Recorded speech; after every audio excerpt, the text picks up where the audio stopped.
Bem-vindo ao podcast Casa Viva, Mensagens para a Vida. Você ouvirá agora uma mensagem do nosso pastor Daniel Ventura. Deus o abençoe e fale ao seu coração. A nossa dinâmica dominical possa ser provocado a pensar ou até mesmo dizer, poxa, de novo, a mesma coisa. E não foram poucas as vezes nessa jornada de ministério que alguém chegou para mim e questionou exatamente isso. Poxa, parece que há um padrão de repetição que acontece nas celebrações dominicais, o jeito de ser e o jeito de fazer igreja. E a resposta não é outra, senão é isso mesmo. É repetição. É mantermos um padrão de postura, de conduta, de ação como igreja diante do Senhor. E eu faço essa provocação, trazendo ao nosso coração a reflexão sobre a rotina, sobre a padronização, porque hoje eu queria falar com você sobre esse tema, família. Porque a família, ela não é formada por grandes feitos. As nossas famílias não são forjadas, baseadas nos grandes acontecimentos. As famílias, na verdade, elas são forjadas, formadas e fortalecidas a partir daquilo que quero didaticamente chamar de santas repetições. Por que santas repetições? Porque aquilo que é repetido com amor forma memória. E aquilo que forma memória, aos poucos, vai formando a nossa identidade. E você e eu, querendo ou não, somos reflexo da nossa casa, da nossa família. Eu sei que quando a gente fala sobre família, há uma tentação do nosso coração ser direcionado a conselhos práticos. Vamos falar sobre casamento, vamos falar sobre educação de filhos, vamos falar sobre como encarar os desafios da vida familiar, da vida conjugal, vamos falar sobre comunicação, vamos falar sobre conflitos, sobre problemas. São, sim, temas que alcançam a nossa realidade como família, têm valor, mas nós, quando vamos às Sagradas Escrituras, intencionalmente somos surpreendidos a um movimento que a Bíblia faz de nos levar a um passo anterior. Porque há uma pergunta mais profunda, há uma pergunta mais urgente quando desejamos parar, especialmente nesse tempo em que o nosso calendário denominacional batista brasileiro traz como temática família. É o mês quando também celebramos o Dia das Mães, essa que é a rainha da nossa casa. Ela que tem essa configuração quase que arquétipa de Deus, porque é ela quem gera, é ela quem cria, é ela que majoritariamente cuida. Então, eu queria exatamente trazer a nós nesta manhã, nesse mês de maio, essa reflexão que a Bíblia nos propõe. E qual seria essa temática ou essa pergunta mais profunda, mais urgente, mais importante que a Bíblia traz a nós quando pensamos em família? A pergunta é: o que a nossa casa está testemunhando sobre Deus? Essa é a pergunta mais importante. Essa é a pergunta que você, como pai, como mãe, como marido, como esposa, como filho, como filha, precisa fazer. O que a nossa casa está testemunhando sobre Deus? E quando a provocação da pergunta nos alcança, nós não estamos aqui desejando obter respostas do que nós falamos sobre Deus. O que está em jogo aqui não são as músicas que nós ouvimos em casa ou no nosso carro. Quando perguntamos sobre o que a nossa casa está testemunhando, a respeito deste Deus a quem nós servimos, nós não estamos querendo fazer uma enquete sobre se você frequenta a igreja regularmente, se os seus filhos te acompanham na sua rotina dominical, porque a pergunta mais importante que, inclusive, precisamos fazer como família, e especialmente como essa geração responsável pela nova geração, é quando as crianças, quando os adolescentes, quando os nossos filhos, nossos netos, nossos sobrinhos olham para a nossa vida, que Deus eles enxergam em nós? Quando essa nova geração olha para você, que Deus eles enxergam em você? E eu queria usar como base um texto conhecido por nós, mas que, por ser conhecido, às vezes perde a profundidade do seu propósito. O texto que me refiro e convido você a acessar a sua Bíblia é o texto registrado no livro do Êxodo, capítulo de número 20, verso de número 12. O texto será projetado, mas ainda assim gostaria que você acessasse a sua Bíblia, seja em formato analógico em papel, seja de forma digital por meio do dispositivo eletrônico. Êxodo, capítulo 20, verso de número 12. Nós estamos exatamente no momento da história em que o povo de Deus recebe instruções. Essas instruções são dadas em forma de mandamentos. E estamos no versículo 12 do capítulo 20 do livro do Êxodo, diante do quinto mandamento. E o quinto mandamento é este: honra teu pai e tua mãe, a fim de que tenhas vida longa na terra, que o Senhor, o teu Deus, te dá. Honra o teu pai e a tua mãe. Vocês sabem que eu tenho um pedigree batista. Eu cresci dentro da igreja. Na verdade, eu só não nasci literalmente dentro da igreja porque o meu parto se deu fora do dia de culto. Caso contrário, certamente as primeiras dores do parto aconteceriam dentro da igreja, porque eu sempre me vi linkado à igreja. E, naturalmente, quando aprendemos e somos alcançados por este texto, o nosso coração tende a associar honrar pai e mãe apenas à obediência. É respeitar a mãe quando a mãe corrige. É ouvir o pai quando o pai orienta. É você seguir ali um padrão comportamental fundamentado nos princípios e nos valores que a sua família, por meio do seu pai e da sua mãe, estabeleceram para você. E é verdade.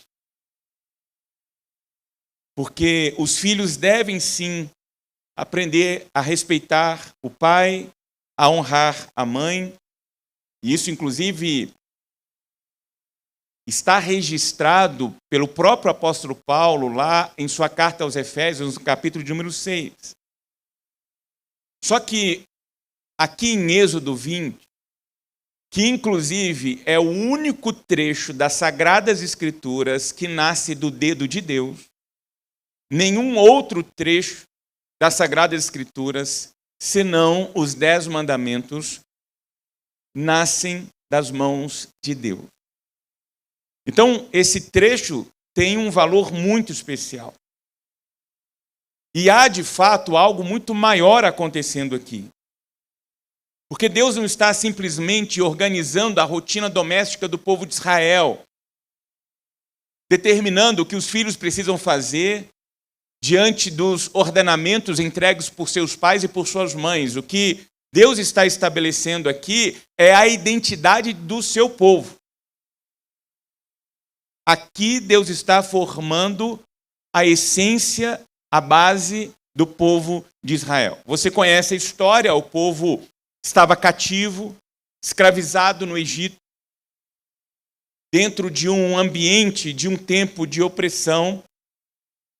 Esse povo, então, recebe libertação e, antes de alcançar a terra prometida e de se estabelecer ali, então, agora como uma nova nação, eles recebem instruções.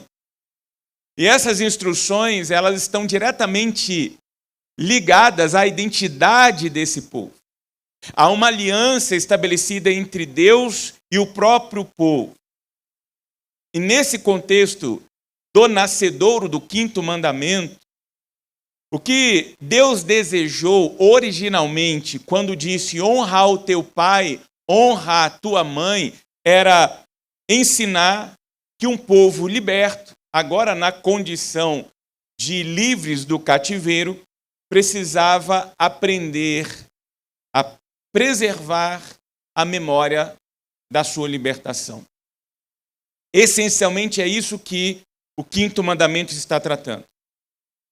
É como se, em outras palavras, Deus estivesse dizendo o seguinte: olha, não se esqueçam de quem eu sou, não se esqueçam daquilo que eu fiz, e mais importante ainda, não deixem que os seus filhos se esqueçam disso. Muda por completo agora quando nós nos direcionamos ao quinto mandamento. Porque honrar pai e mãe aqui neste contexto é carregar na memória a consciência de que houve uma geração anterior à minha que se sustentou sobre a graça, o poder de Deus, e nós precisamos dar continuidade a essa memória, a este legado. Você, como um bom estudioso de física, você, como um bom leitor, sabe que há pelo menos duas formas de nós determinarmos se algo é verdadeiro ou não. Uma metodologia usada para a validação e da veracidade de alguma coisa é exatamente a gente utilizar o método científico. Por exemplo, eu estou com essa caneca nas mãos. Se eu soltar esta caneca, ela desce ou ela sobe? Ela desce. E por que ela desce? Tem um fenômeno, gravidade. Olha que coisa interessante. Você pode concordar ou não com a gravidade. Se eu soltar a caneca, ela vai cair. Esta é uma forma de nós apurarmos e determinarmos se algo é verdadeiro ou não. Aí, é o empírico. É o testável. Mas nem tudo vem do laboratório. Nem tudo vem da ciência.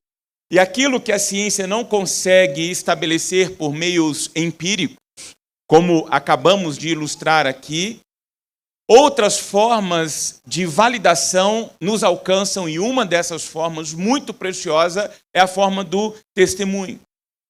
O que é o testemunho? São eventos e acontecimentos na história da humanidade que foram testificados por pessoas que ali estiveram, que ouviram, que viram, que de alguma forma registraram aquilo, começaram a transportar aquela informação por meio do compartilhamento, e essas informações elas foram sendo preservadas geração após geração.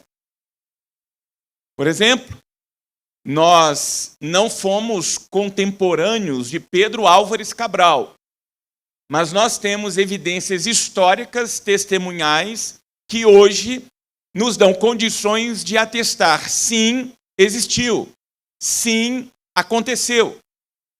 O mesmo vale sobre o conhecimento do nosso Deus, o único Deus vivo. As informações sobre Deus, a experiência sobre Deus, não nos chegaram por meio do laboratório. As informações sobre o único Deus vivo, sobre toda a terra, vêm advindo de testemunho de pessoas que nessa relação histórica viram, ouviram, relataram, preservaram aquilo que aprenderam a respeito de Deus. O nosso grande patriarca, em termos de história cristã, Abraão, ele teve a oportunidade de, lá na gênese da história do cristianismo, ouvir Deus falar. Deus falou com ele. Qual o nome do filho de Abraão? Isaac. Isaac é a genealogia seguinte que recebe a história do seu pai Abraão.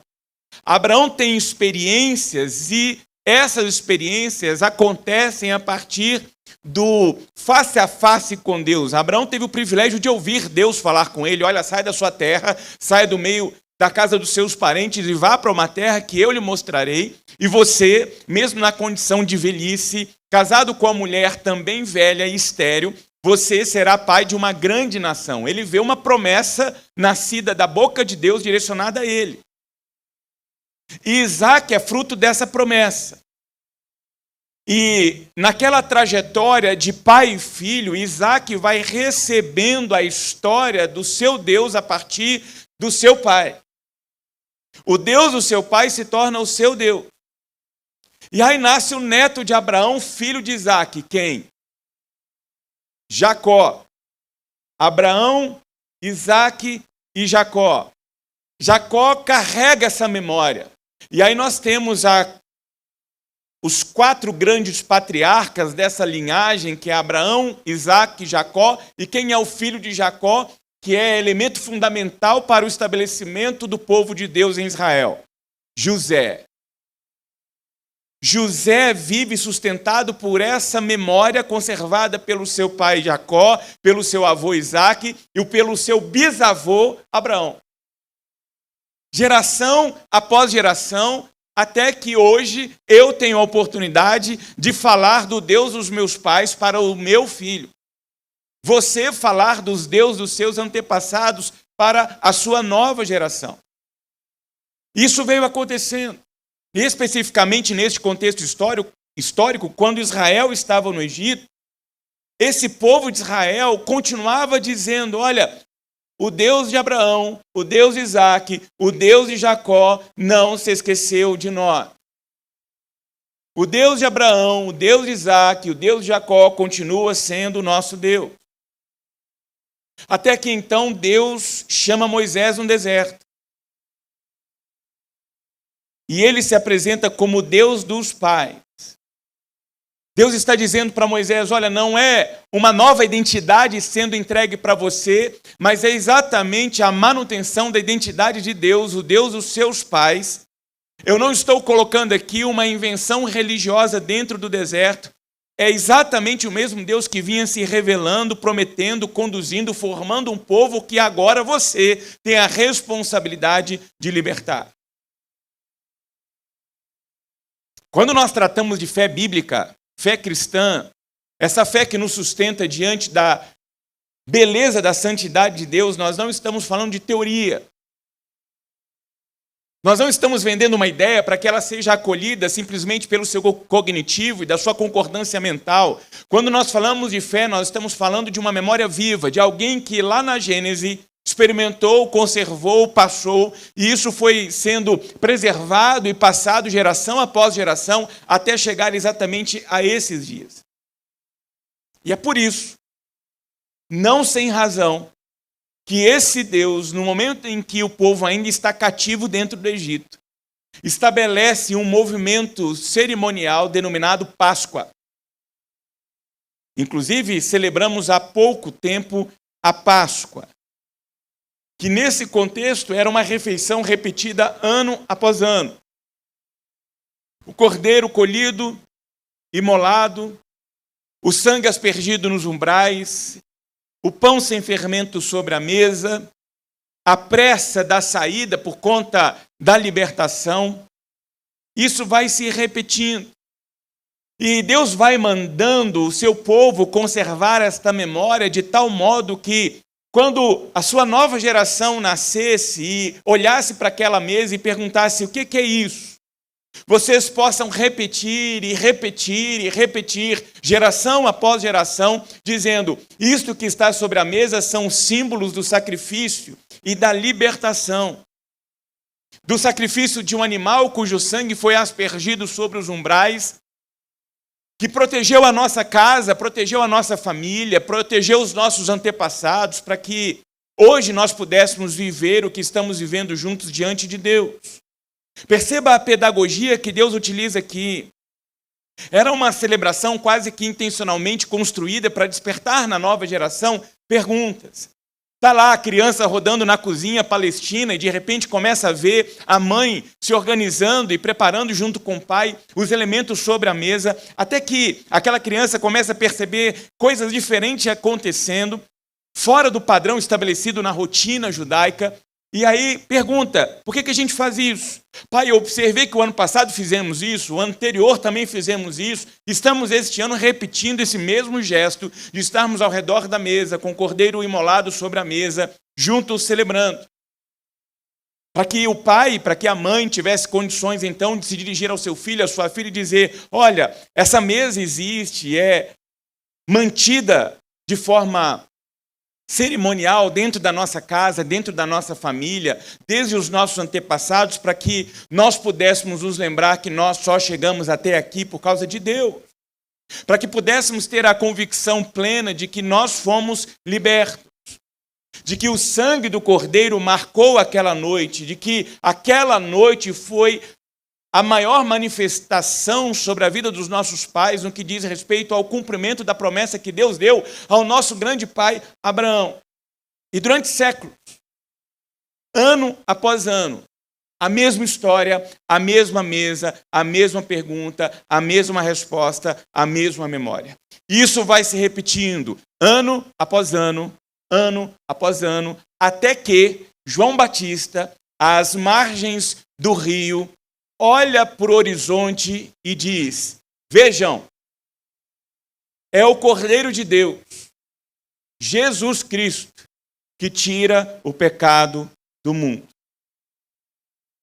Aquela palavra de João não é uma palavra solta, sem propósito, sem uma construção prévia intencional.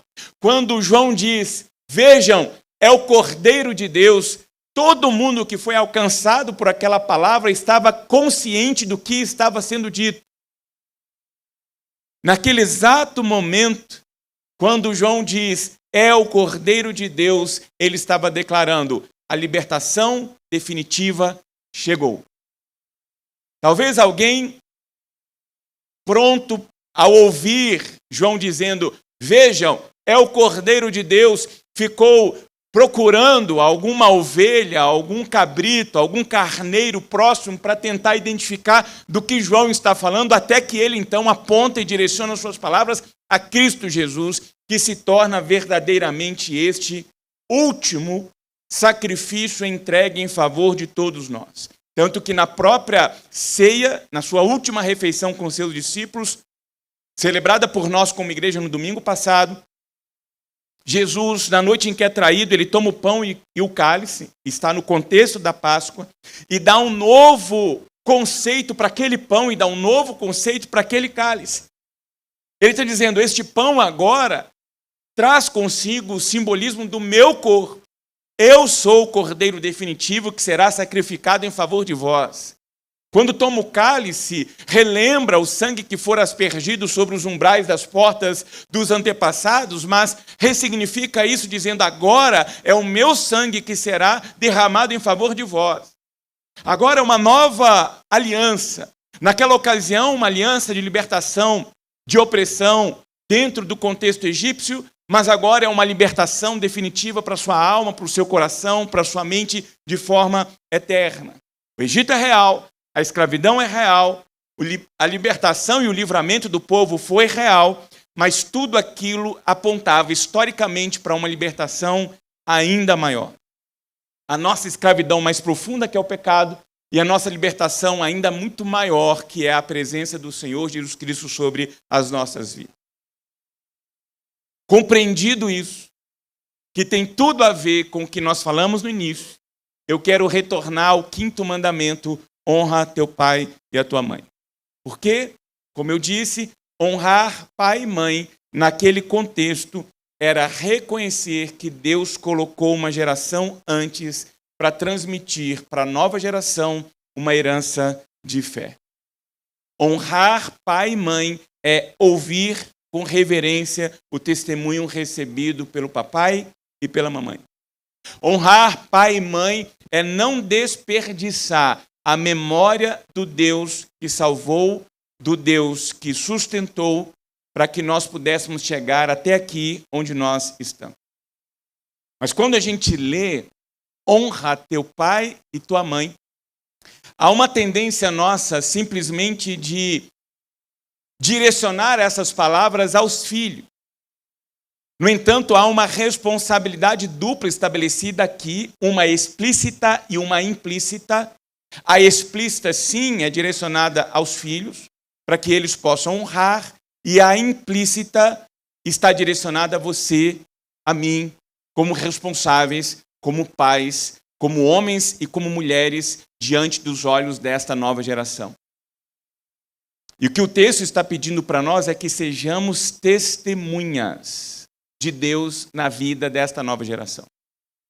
Honrar pai e mãe é honrar essa geração anterior, a partir da nova geração, mas também colocar sobre os nossos ombros a responsabilidade de vivermos uma vida adequada diante dos olhos desta nova geração. E isso faz com que a responsabilidade nossa aumente. E por que eu estou dizendo isso?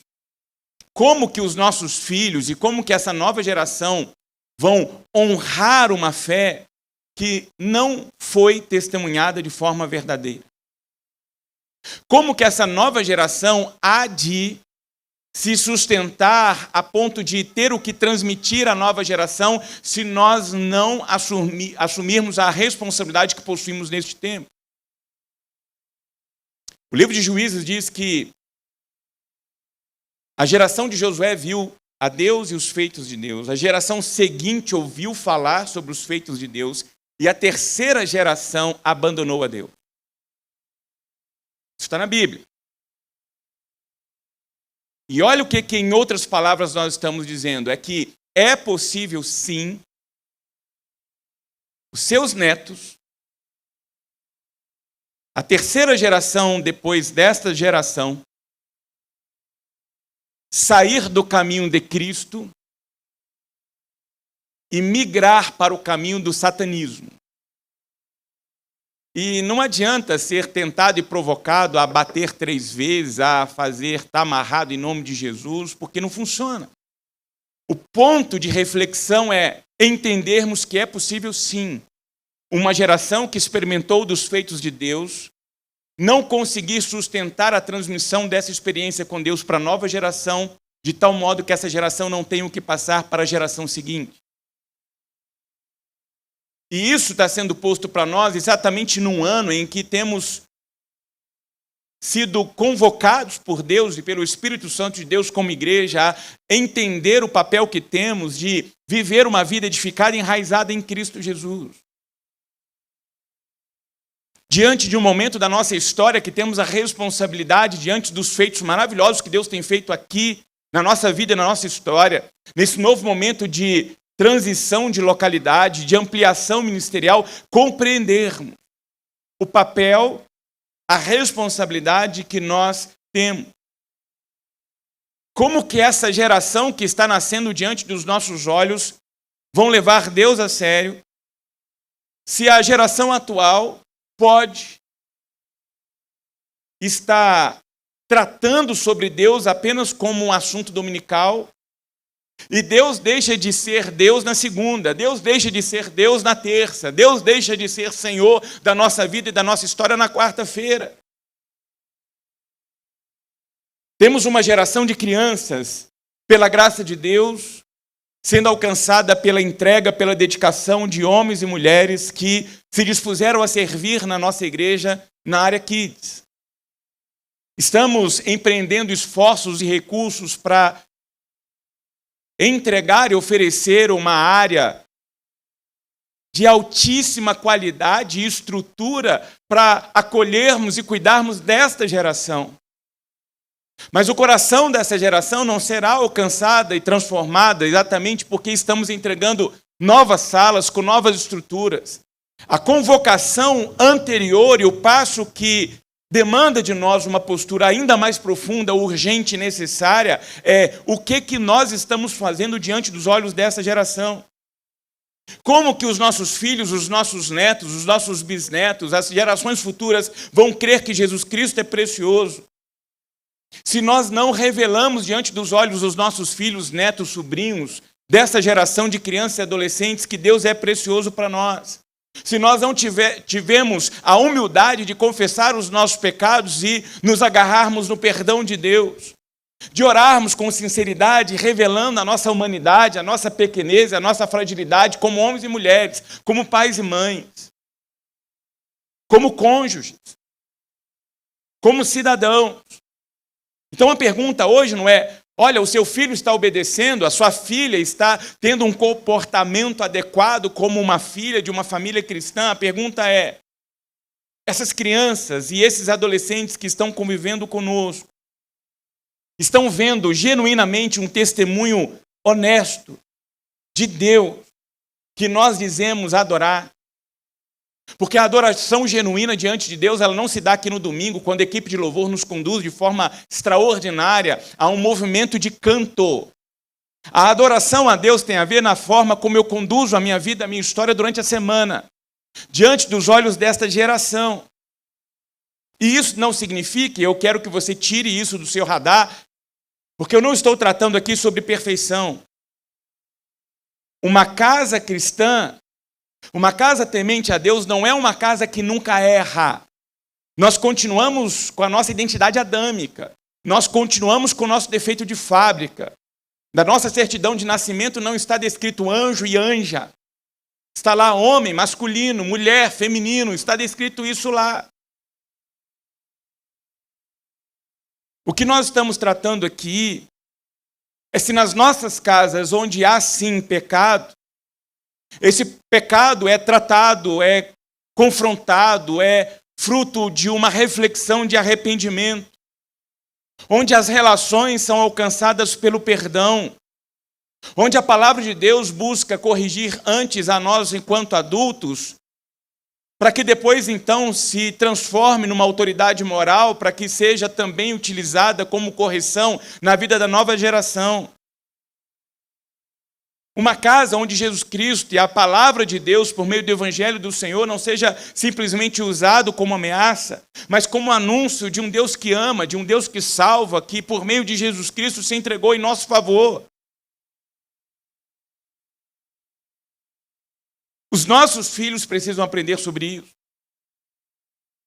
Estamos vivendo um caos social na formação de uma geração emburrecida, desprovida de autocrítica, desprovida de autovalorização. Vez por outra eu fico agonizando, acho que a palavra melhor é essa, quando eu recebo alguns vídeos e vejo o que essa geração, essa nova geração está fazendo. Adolescentes e jovens se transfigurando em bichos, se entendendo como animais, rosnando, raspando a mão no chão. Outro dia eu vi uma cena de uma jovem na porta de um supermercado, com uma coleira latindo, de 4, quando foi surpreendida por um cachorro de verdade que partiu para cima dela. Eu falei, agora encara.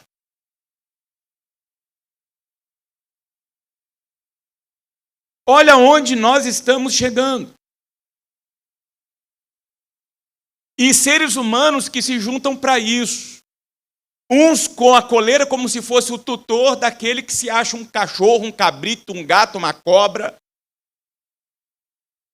É essa geração que precisa ser alcançada por um instrumento transformacional por meio do Espírito Santo de Deus. E nós precisamos proteger a mente e o coração dos nossos filhos, porque não vá acreditando que existe uma cápsula Ultra Gospel Max que protege o seu filho do mundo, porque não protege. O que vai definir a sobrevivência dos nossos filhos e dessa nova geração são os valores que nós incutimos em seus corações. É aquilo que alicerça os seus pés. Por isso que os nossos filhos precisam ver antes da nossa autoridade a nossa rendição, antes da nossa autoridade a nossa fé. Para que reconheçam em nós homens e mulheres que, apesar de nós mesmos, se submetem à graça de Deus. Precisam sim, homens, olhem para mim, ver pais que tenham a humildade, a hombridade de dizer, papai pecou, papai errou, papai falhou, me perdoe. Isso não te desqualifica como pai. Isso não altera e compromete a sua autoridade, pelo contrário. A você, mãe, suas filhas e seus filhos precisam olhar para vocês e identificar uma mãe que ora não simplesmente para ficar pedindo as coisas, clamando as coisas, ordenando aos céus, mas uma mãe que se aproxima do trono de Deus para se submeter à vontade de Deus e se transformar numa mulher segundo o coração de Deus, numa mãe segundo o coração de Deus, numa esposa segundo o coração de Deus. Essa geração precisa disso. É por isso que nós estamos aqui. Porque vai chegar um dia em que os nossos filhos começarão a fazer algumas perguntas. Pai, será que Deus existe mesmo? Mãe, eu preciso de verdade confiar naquilo que está na Bíblia. Eu tenho que seguir a Jesus. Por que eu tenho que perdoar aquele camarada? Por que eu tenho que viver de modo diferente que os meus colegas vivem? Nessa hora, bons argumentos servem, ajudam. Nessa hora, ensino bíblico serve e ajuda. Mas existe um argumento que é fundamental e singular, que é a forma como nós conduzimos a nossa vida diante dos olhos dos nossos filhos. O testemunho que nós demos. Porque palavras convencem, mas ensinos arrastam. E o que deve ser estabelecido antes de simplesmente ideais na mente e no coração dos nossos filhos é o testemunho das nossas vidas. Porque o nosso filho pode discordar de uma explicação. O nosso filho pode ser alcançado por um momento na sua jornada, por uma crise na escola, dentro da universidade, e atravessar esses momentos naturais da sua jornada em formação. Os nossos filhos podem questionar a fé, e isso vai acontecer com alguns em algum momento. Mas há algo que fica gravado. E o que precisa ficar gravado é: eu vi na vida do meu pai e da minha mãe. Eu vi. Eu vi a minha casa atravessar momentos difíceis em oração. Eu vi na minha casa o perdão ser estabelecido em momentos em que parecia que a vingança seria a única resposta. Eu vi a fidelidade, o compromisso, o perdão, o amor se estabelecer antes de alguém abandonar o barco. Quando a aparente solução era apenas abandonar tudo. A fé não é hereditária. Não existe esse negócio de filho de peixe, peixinho é na vida cristã. A fé, ela é fruto de um testemunho. A fé é fruto de uma vida que vai revelando e mostrando isso. E aqui está o descanso do Evangelho. E qual é o descanso do Evangelho? É que a nossa esperança não está na qualidade da nossa família. A nossa esperança não está na força da nossa educação familiar, dos princípios e valores que os nossos antepassados passaram para nós por conta do nosso sangue, do nosso sobrenome. A nossa esperança não está na perfeição dos nossos pais. A nossa esperança não está na obediência implacável, inegociável dos nossos filhos. A nossa esperança está em Cristo Jesus, o Cordeiro de Deus, e nós precisamos nos lembrar disso e viver baseado exatamente nisso. Isso é libertador. Porque quando nós falamos de família, eu sei que nesse auditório alguns carregam culpa. Pais que carregam em seus corações de forma pesarosa, profunda, o pensamento: eu falhei. Eu falhei. Mães que carregam acorrentada na alma dores oriundas de pensamentos de que eu deveria ter feito diferente naquela época. Eu deveria ter agido de uma forma completamente diferente naquele período. Talvez nesse auditório, filhos que pensam: eu não fui abençoado e abençoada por nascer dentro de um lar fundamentado na fé em Cristo Jesus. Eu não tive essa oportunidade. Essa é uma realidade. Só que o Evangelho não nos autoriza a romantizar a família. A vida precisa ser enxergada como ela é. E a vida enxergue como ela verdadeiramente é, É entender que sim, existem famílias feridas. Sim, existem histórias difíceis. Sim, existem pais ausentes, mães sobrecarregadas, filhos distantes, casamentos quebrados, memórias dolorosas. A convocação de Deus para você e para mim, para que a gente honre pai e mãe, não nega o pecado, não nega a dor, não nega essa constituição defeituosa nossa. Honrar pai e mãe não coloca panos quentes sobre um ambiente de abuso. Honrar pai e mãe não nos conduz a uma postura de fingimento. E nem tenta transformar vítimas em culpadas. O que a Bíblia vai nos mostrar, e quando a gente vai percorrendo as páginas das Sagradas Escrituras, é que a nossa história familiar não é maior do que a graça de Deus. Não importa o que você sofreu na sua jornada até aqui, não importam as falhas cometidas pelos seus pais, não importam as dores que você carrega na sua alma, você precisa acreditar e precisa se apossar da verdade de que a graça de Deus é maior do que isso. Jesus Cristo morreu em seu favor para curar você, para tratar você e para libertar você disso. É sobre isso que nós estamos falando aqui.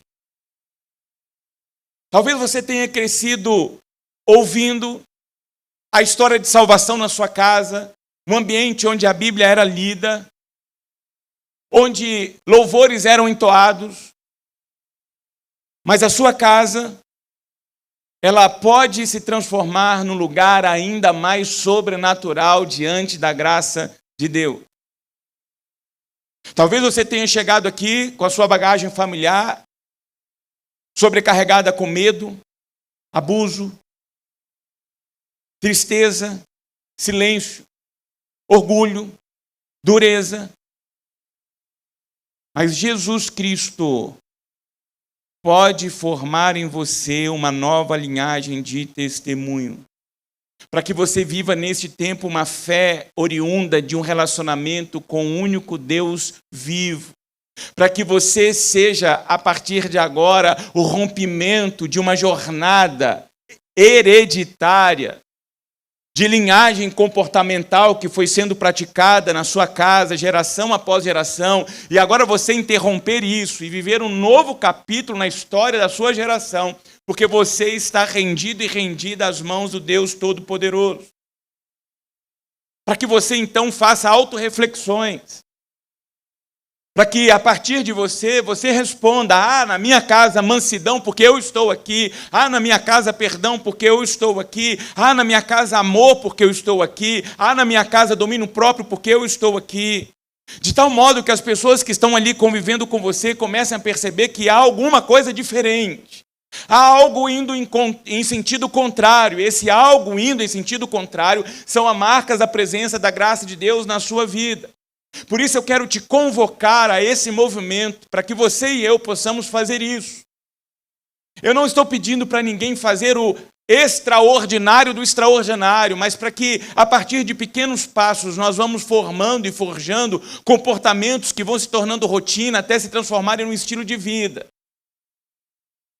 de leitura, mesmo que de um versículo da Bíblia, mas sendo feito, mesmo que de forma pequena, uma oração à mesa antes da refeição, dando graças e reconhecendo diante da nova geração a consciência de submissão, de gratidão, diante da provisão e do cuidado de Deus.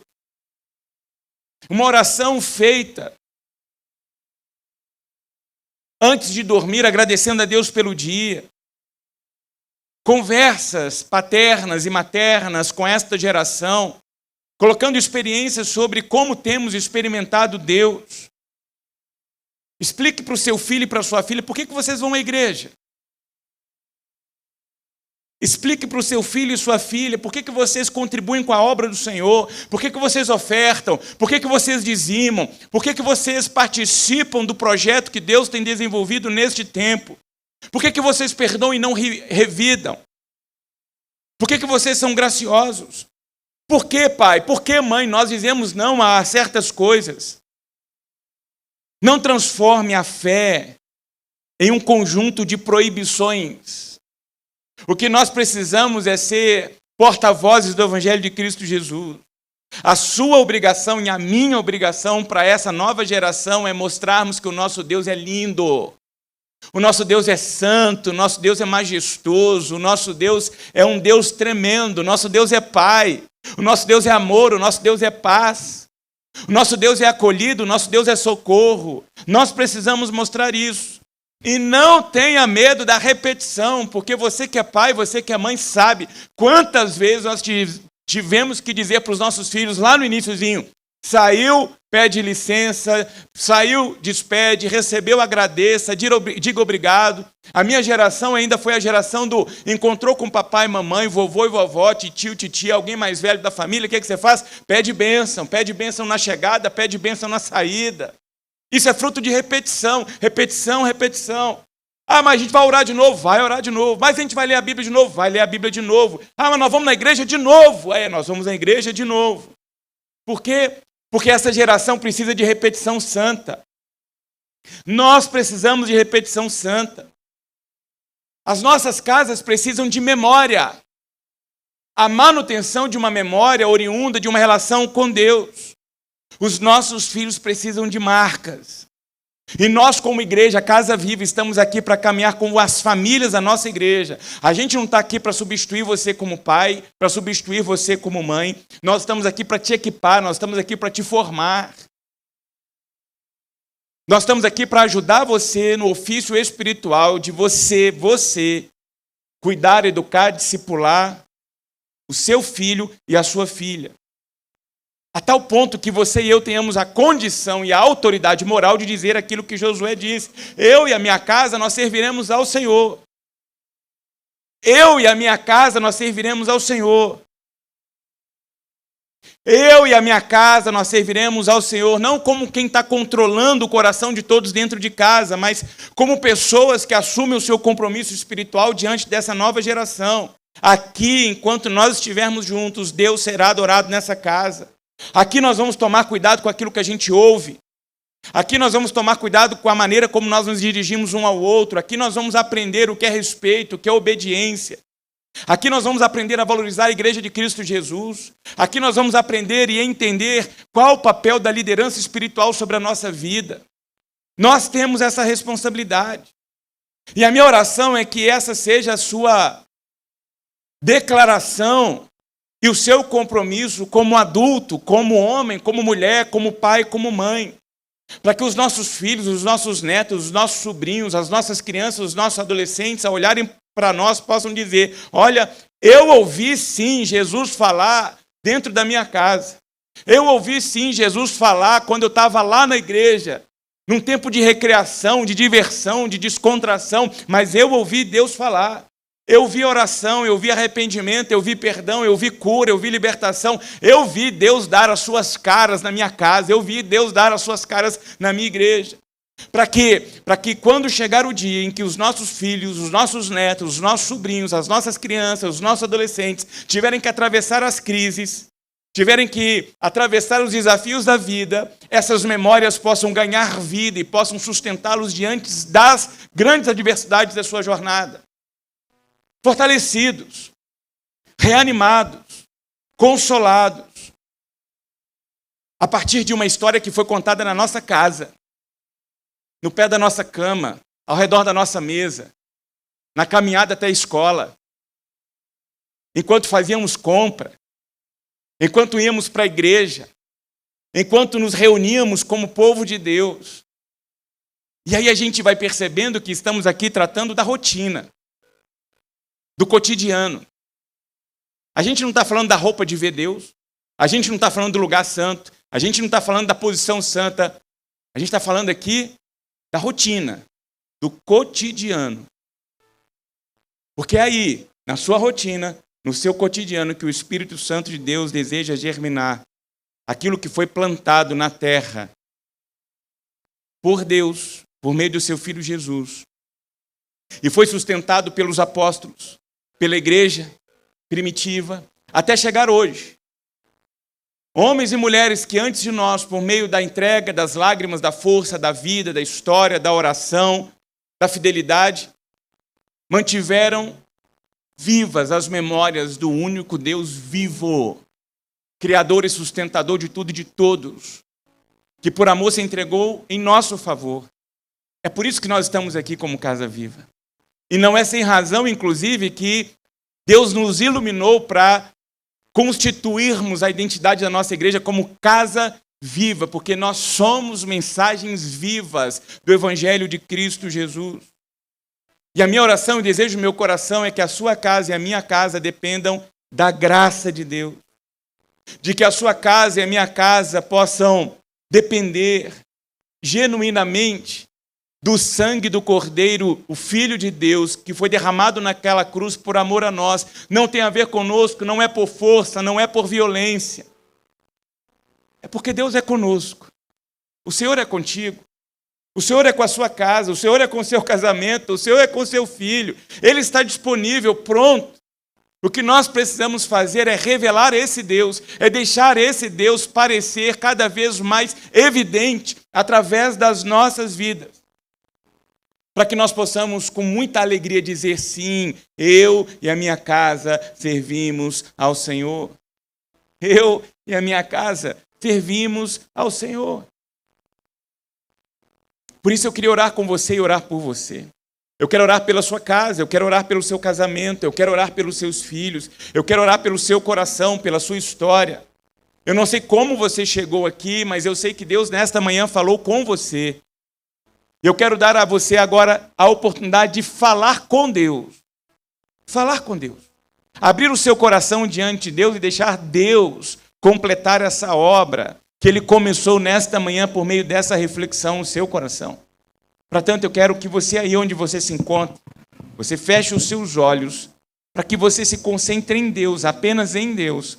Olhe para o seu interior, para o seu coração, para a sua história, para a sua casa, para o seu casamento, para a sua família, para os seus pais, para os seus antecessores, para a sua geração. E se tem algo que você precisa entregar diante de Deus agora, entregue e diga, Deus está aqui. Eu quero render isso diante do Senhor. Diga especificamente o que você quer nesta manhã entregar nas mãos de Deus. Olhe primeiro para dentro de você. Vá lá no mais profundo da sua alma. Talvez haja aí algum ambiente dentro de você que está trancafiado, escondendo e tentando proteger coisas que precisam vir à luz. Diga aí, Deus, abra o mais profundo da minha alma e faça resplandecer a luz do Senhor, porque eu quero experimentar nesta manhã de cura, de libertação. Talvez um medo, talvez um trauma, talvez uma dor, talvez uma dúvida, uma tristeza. Eu não sei, mas Deus quer curar, Deus quer tratar. Deus quer transformar hoje como o primeiro dia do resto da sua vida. Faça essa oração, dedique o seu coração, se renda. Se renda. Se você precisa confessar pecado, aí no seu coração diga, Deus, eu não estou aguentando mais. Eu quero e preciso de libertação. Eu quero e preciso da ajuda do Teu Espírito Santo. Talvez uma cura, diga, Deus, cura o meu coração. Talvez pelo seu casamento, talvez pelos seus filhos. A nossa equipe vai nos conduzir numa canção. E eu quero que você continue em espírito de oração. E faça dessa canção a sua prece diante de Deus, dizendo, Deus, a Ti eu vou clamar. A Ti eu vou me render. Para que o Senhor realize o Teu bom querer sobre a minha vida, sobre a minha história e sobre a minha casa.